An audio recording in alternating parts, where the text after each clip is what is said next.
Well, fine. Good morning, all. This is Patricia, and I am traveling for history. So, before I start today's topic, I wanted to offer a shout-out, thank you, to the man who wanted to talk to me about offering some information. This is in relation to the September 2024 show titled A Research Story.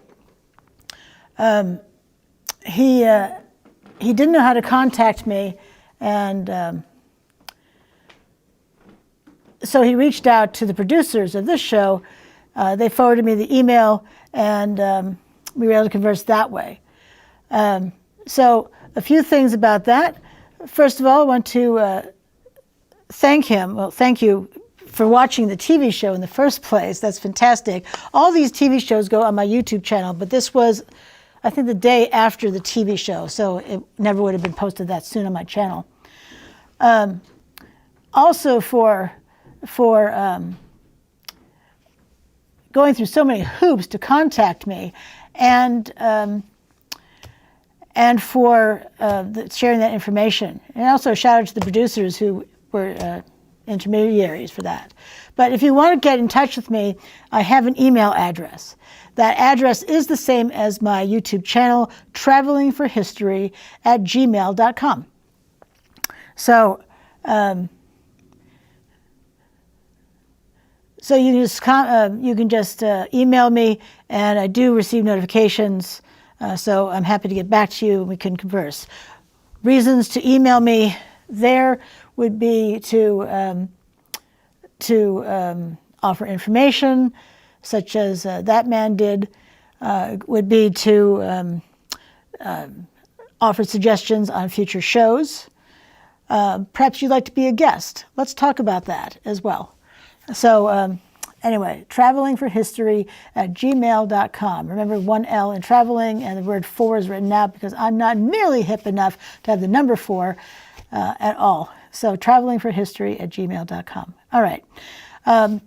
Another bit of a shout out to one of my longtime subscribers / followers. He told me that since my show is on the Town Meeting TV YouTube channel, he's decided to subscribe to the Town Meeting TV YouTube channel. So he does like other programs on here as well, so it's a win-win.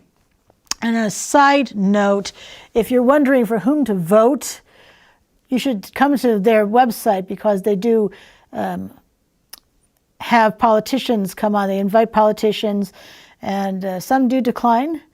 But I will say that since there were several names on the ballot I had never heard of, I came here and certainly watched I watched a few of those politicians, and one swayed me so much based upon his presentation here. It is my policy not to name names, but you know. So anyway, you can come here and watch them yourself.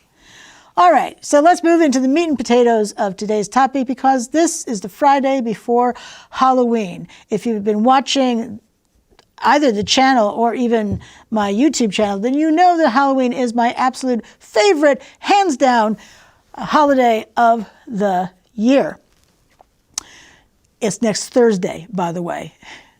So you can put in the comments below how you plan to celebrate it. You'll want to check out my channel. I do have a special Halloween video each year, and although it's on Thursday, and I upload only Monday, Wednesday, Friday officially, I can assure you that I will have a Halloween video this year as well, even though it's on Thursday. It's going to air on Thursday at 7 p.m., the usual time that my videos go live nowadays.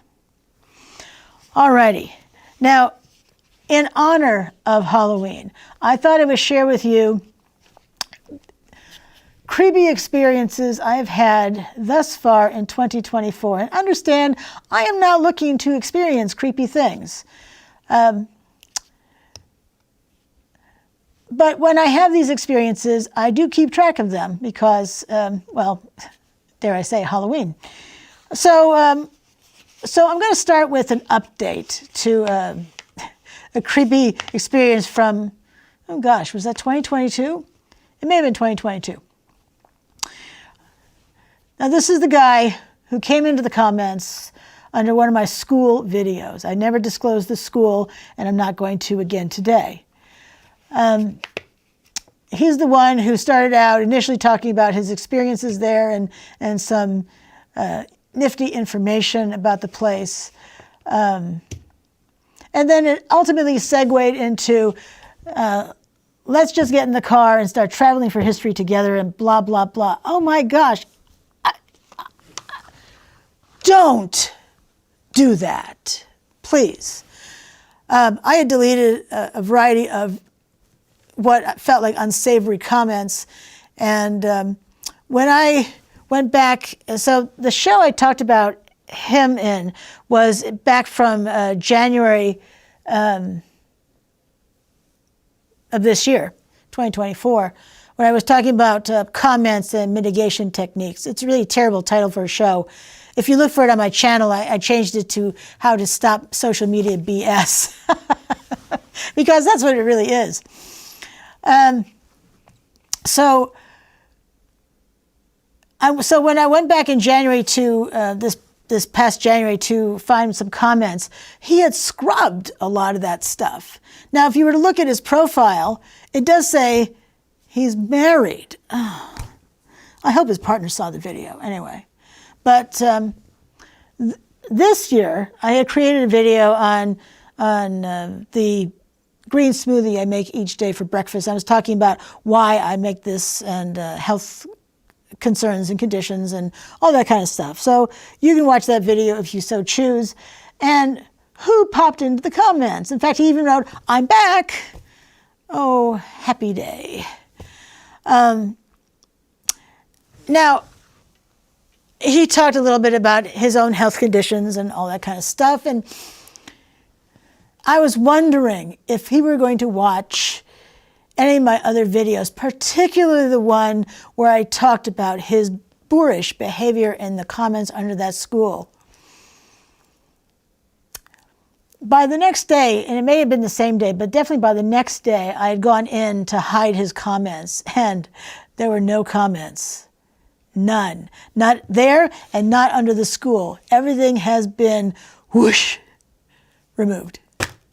So, clearly, he did watch that video. So, should you watch this one, I guess thank you for cleaning up your comments. So, holy cow.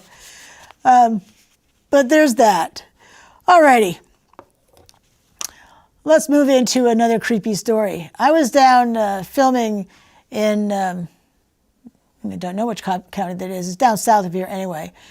I had driven down to film a place called the Root School, R-O-O-T. It's, yep, that one right there. It's a one-room schoolhouse, and it's been a community center for years on end, far more years as a community center than it was ever as a school. And it's off a main road and just turned into the parking lot. So easy peasy. Now, it's in a farming community, and kitty corner from it is a farm. In fact, on the in the video itself, I was saying to my audience, I wonder if you could hear the bleating of these sheep. They were very loud. Considering the distance I was from the farm, very loud. So I had seen a sandwich board out front. I saw there was some event coming up that they were welcoming the community to attend, but I hadn't noticed the date on it at that point. So when I pulled in and then backed into the parking space, there was an older Toyota minivan already parked there. Dark blue, dark gray. The passenger side window was partially rolled down. I couldn't see anybody in the vehicle, so I wasn't sure if they were parked there because they were getting ready for the event inside the school. From my vantage point, I couldn't actually see in the windows.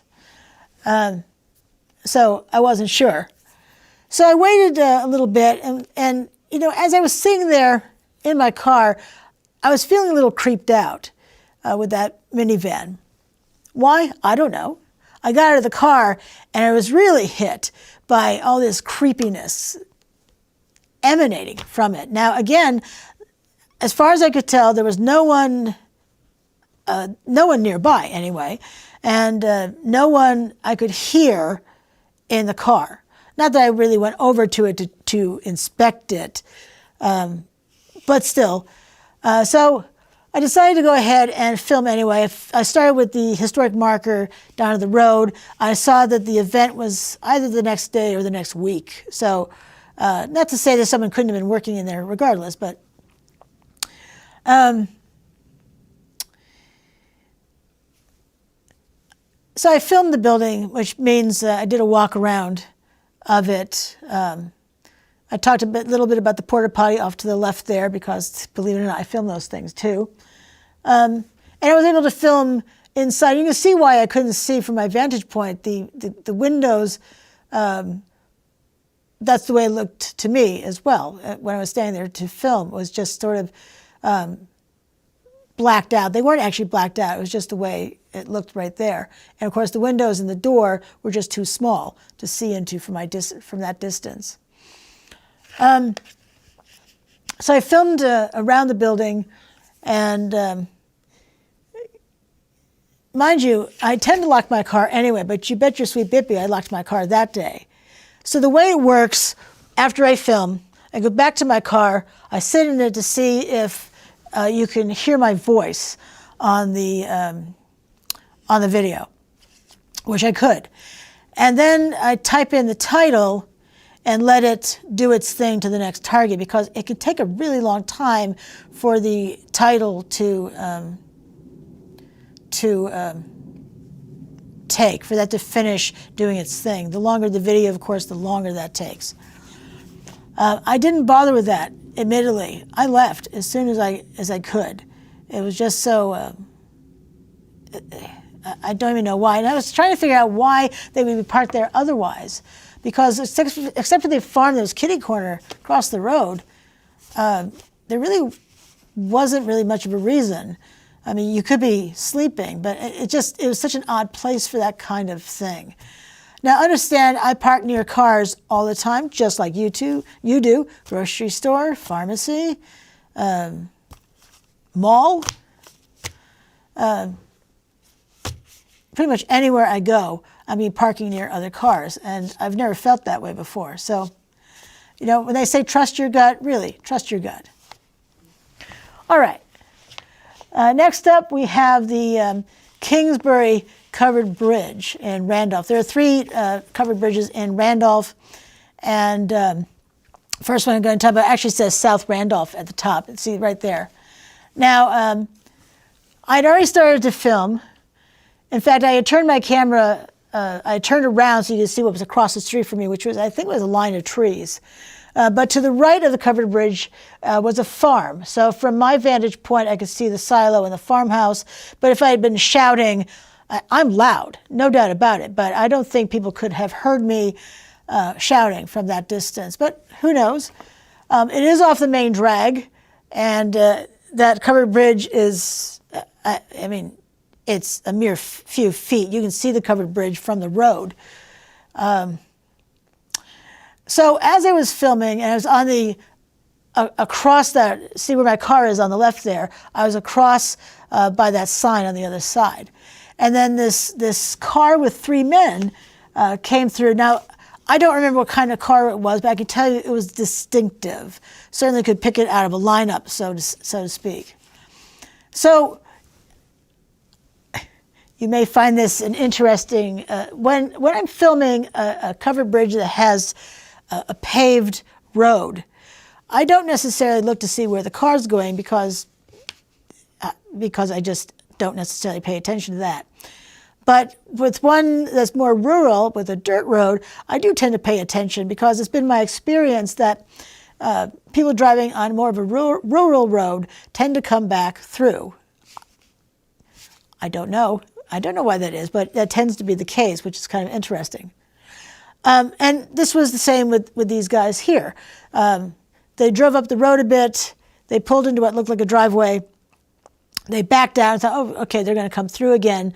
And I was just waiting for them to do their thing so that I could get on with filming. Because it's a little annoying to pause and hopefully not stop the video and have to start filming it again, then marry them later on. It's a bit more work for me. So, but did they come back? No. You know what they did? They parked behind some tall grass. Yeah, I don't know why either. But, you know, I knew they were there, and they stayed there the entire time. So I finished filming and left there and went on to the next covered bridge, because two of them were kind of close together and the other one was a little farther away.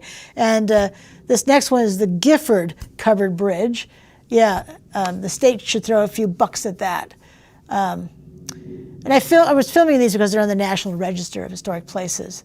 What you can't tell from that photo is the other things I was able to film there. You know, the White River, which is what these bridges covered, and there's a road off to the side there. It's not really a road, but trucks use it to cross the White River because the bridge height is not that high or even wide enough for more commercial trucks. So who should appear again?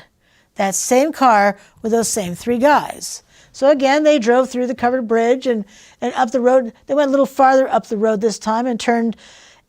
I wasn't sure if it were a really long driveway that it went uphill or a road, and it was certainly far enough away that I could never have seen a street sign. So they turned onto that, I'll call it a road. But they came back down the road, and they didn't hide behind anything at that point that I recall, but they were on that road for whatever reason.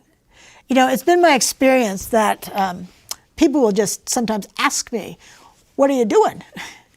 And they'll ask me, why are you doing it too? Sometimes it creates a nice conversation, and I'm happy to tell people what I'm doing. But that's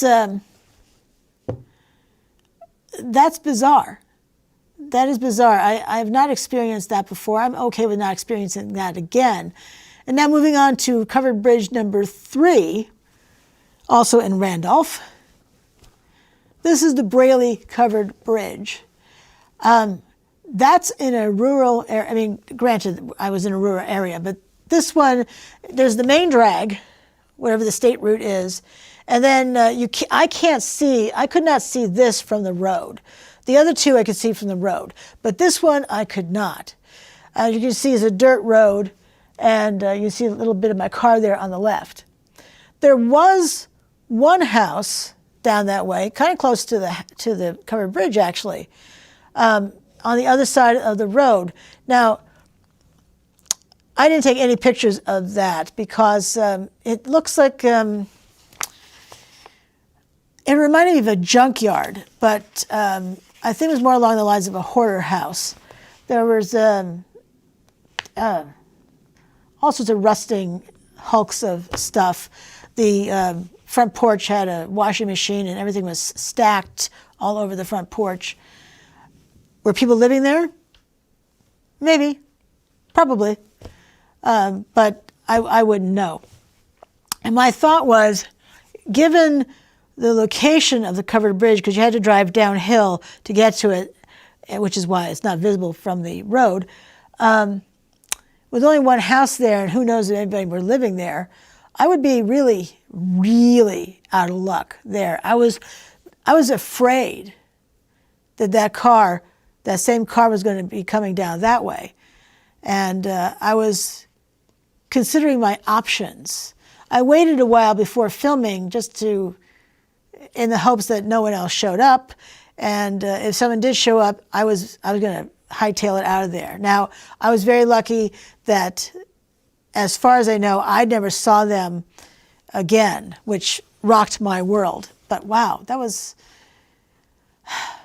so creepy. I can't even tell you. That was so creepy. So I was able to film everything I wanted to film there, you know, wildlife, the guardrail. If you watch my video on the guardrail, which is off to the left there, yeah, the bridge itself wasn't creepy, but the waiting for the other shoe to drop, that was challenging. Alrighty, now these have been in order of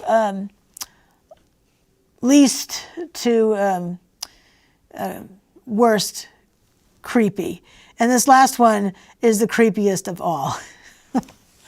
And I can't even say it's just one person. I wish I could, but I'm curious, and I'd like you to put in the comments below, so far, what are you thinking about these? But, for this next series, I'm going to offer you, these are comments under a variety of videos. I'm interested in what your take is. Male, female, and everyone in between. Because I've had people say, now understand, I film from home as well. Film from my patio, weather, a lot of rain videos out there, snow. So weather, I film weather out there. And I have a patio garden, so I film the plants and all that neat stuff. You'd be surprised how many people have looked at growing serranos, because I grow serrano peppers each summer. And wildlife, chipmunks and birds and squirrels. Some animal I could not identify, and people were really happy identifying it for me. So thank you for all that. So I've had people, and I don't necessarily know if they're men or women, given the name they have, but to read someone say, when I read the statement, "I know where you live," even now I have a shiver down my spine. Why? Why would you say that? That is the creepiest thing ever, because then I thought immediately, well, maybe I shouldn't film from my patio anymore. Maybe I should just stay in if you're going to film from home. I mean, I film plenty from my living room chair as well, book recommendations and like. But that is very creepy. Creepy, people. Scary. I've had some people post what's across the street from me. What are you smoking? Don't do that either. So, I've deleted these comments, but here is the worst one of all. And I know that stating, "I know where you live," is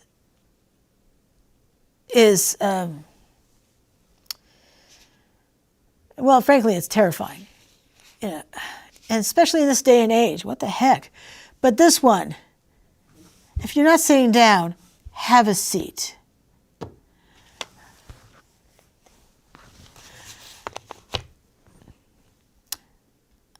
I had a comment that someone had delivered to one of my neighbors. It definitely feels like an escalation, doesn't it now? It does to me anyway. I wasn't home that day. I was out filming. Imagine that, doing what I do. Makes me wonder if this person came to my door and knocked. That really gives me pause. But I hope that that if you have a YouTube channel and you're experiencing this, you can hide their comments. They can comment as much as they want, and they will never know that their comments have been hidden, because they will see them, but no one else will. So there is that option. I think there could be some reporting that could happen, but I mean, what will YouTube do with that? But it's very scary out there. It's very scary. I don't want to read comments like that again. But I know that with a public channel and a growing subscriber base. Thank you for subscribing to my channel. But with this growing subscriber base, that there will be more people coming into the comments. Not even to say that these folks are actually subscribers or followers, but because I don't typically know who's following my channel, who's subscribed to my channel. But my gosh, please think twice, 3 times, 4 times, think 10 times, 100 times before posting something like that. It did not make my day, but it's certainly a creepy story to share with you on this, during this creepy season of October, well, of the year. Alrighty. So I hope that you're going to be having a happy Halloween, whether you're giving candy to kids, watching spooky movies, having too much fun with friends, driving around and looking at Halloween decorations. There are some nice ones out there this year. Do appreciate your watching the show today. So this is Patricia, and I am traveling for history. And as always, I hope that today you have the best day of your lives. And until I see you again, thanks for watching, and I'll see you next month. Bye now.